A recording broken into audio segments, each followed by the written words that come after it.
Okay, and question 7. So it's known from historical data that 15% of the residents of a town buy the weekly newspaper, local news.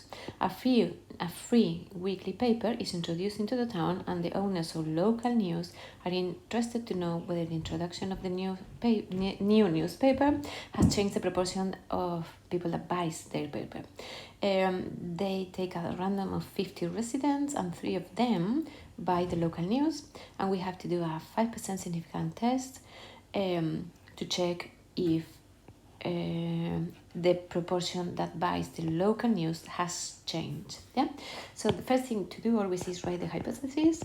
The H0 is 0.15. H1 is going to be different because they say has changed. So it's going to be a two-tailed test.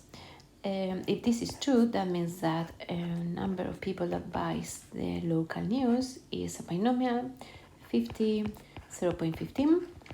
And what we are going to check is if the probability of x. So first of all, we have to check, as is two tails, if we are in the lower tail or the upper tail. So the expected value, if we check 50 people and 0.15 by that newspaper, we will be expecting something like 7.5 people. I know it's not possible, but around 7.5 people would buy this newspaper, and 3 of them buy them. So we are in the lower end of the tail. Yeah.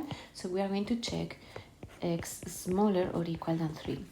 If we observe the value is greater than the expected value, so 9, 10 or something like that, we will check the upper tail. Yeah, so the x greater or equal than 10 or 12 or whatever we find. So we need to see if this probability is smaller or equal than half of the significant level. Remember, when we have a two-tail test, we have the significant level.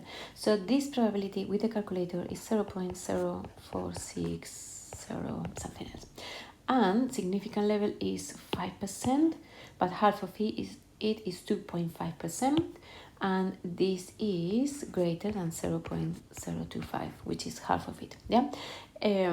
So we have to accept H0. There is not enough evidence,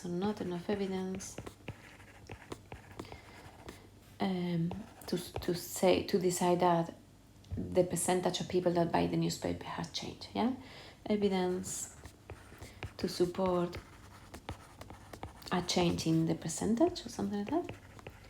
Change in the percentage of people that buy the newspaper. Yeah, you should write something like this. And that's all. It's just how you do the test on this question.